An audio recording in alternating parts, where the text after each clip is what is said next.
વાહ ઢોરી વાહ. ઢોરી ગામના યુવાનો કેવું થનગનાટથી રમી રહ્યા છે મિત્રો.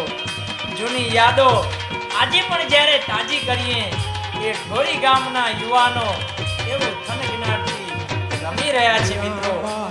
એ અલખ મઢી નાગાજી બાપુની મઢીની અંદર ઘણા વર્ષો પહેલા કેટલું સરસ બધા યુવાનો રમી રહ્યા છે. અરે ઘણા તો જે કલાકારો છે એના ઉપર ઉત્સાહ રહ્યા છે કારણ કે યુવાનો પોતાનો ઉત્સાહ રહ્યા છે. સાંભળો